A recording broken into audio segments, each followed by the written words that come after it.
For governments across Europe facing a rise of nationalism, it appears there's a huge sense of relief. Dutch centre-right Prime Minister Mark Rutte sealing an election victory, seeing off the challenge of anti-Islam and anti-EU rival Geert Wilders.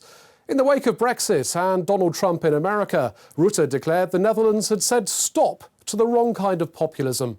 But delve beneath the headlines and you'll see Wilders' Freedom Party did make gains in this election, showing all is not lost. So what should the rest of Europe take from this vote, with the big French and German elections looming large? Joining me here in the studio in Brussels is Louise Hoon from the Free University of Brussels. You're a specialist in European politics and European scepticism. We'll speak to you in a moment. First of all, let's cross over to our correspondent, James Franey, who's at The Hague. James, you've been covering the election and the campaign there. What do you make of the outcome? Well, Damon, like you said in your intro, I think many people across Europe are breathing a sigh of relief that Mr. Wilders did not finish in first place.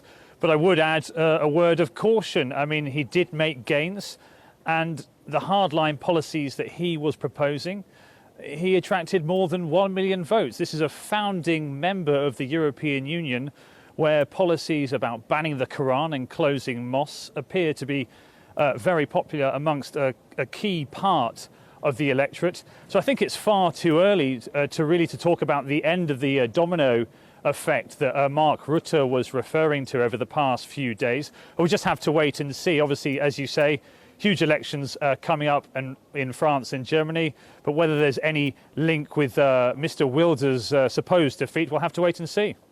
Mr. Wilders didn't get the outright victory he wanted, but as you say, he did make gains. How do you think that will go down in the Netherlands? Where do you think the country goes from here?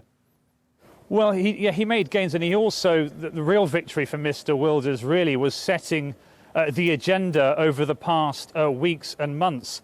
You saw Prime Minister Mark Rutte shift to the right on immigration and relations with Turkey, but also the Christian Democrats. Mr. Wilders really was driving the agenda for this election campaign since it began.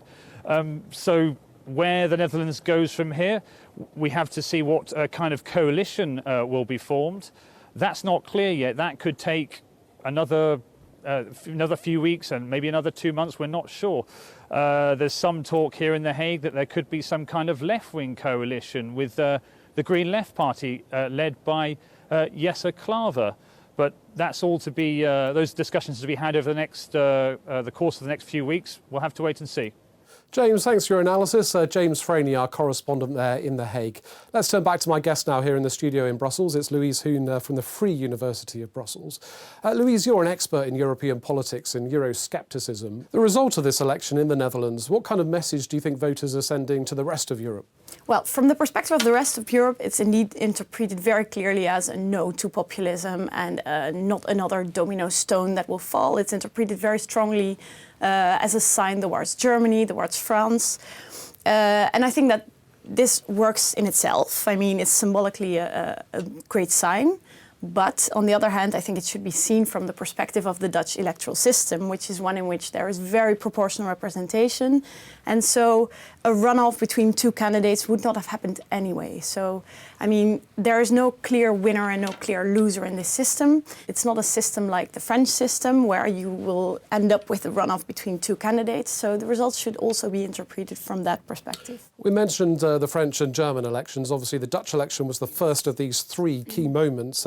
Mark Rutte described it as the quarter-final against nationalism.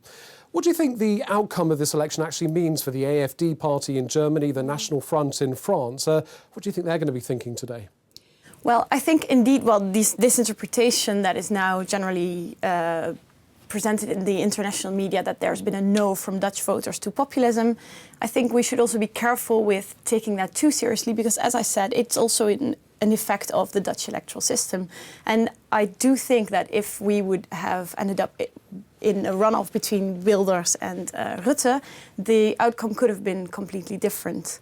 I also think that this election has shown that these new issues, identity, immigration, European integration, they have been extremely central to the campaign for all parties, also for the progressive and tolerant parties, the Greens.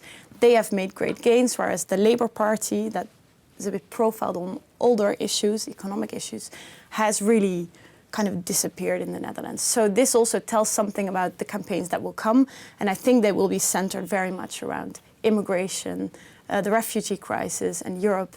And this does mean that populist candidates such as Marine Le Pen, Alternative für Deutschland, which really own these issues, will have a strong position in these campaigns as well. Louise, we have to leave it there. Thank you very much indeed for your analysis. Louise Hoon from the Free University of Brussels. So, disappointment for Geert Wilders, who'd hoped to pull off an anti-establishment triumph. All eyes now turn to France and Germany to see there if the voters follow suit. That's all from the team here in Brussels. Thanks for watching.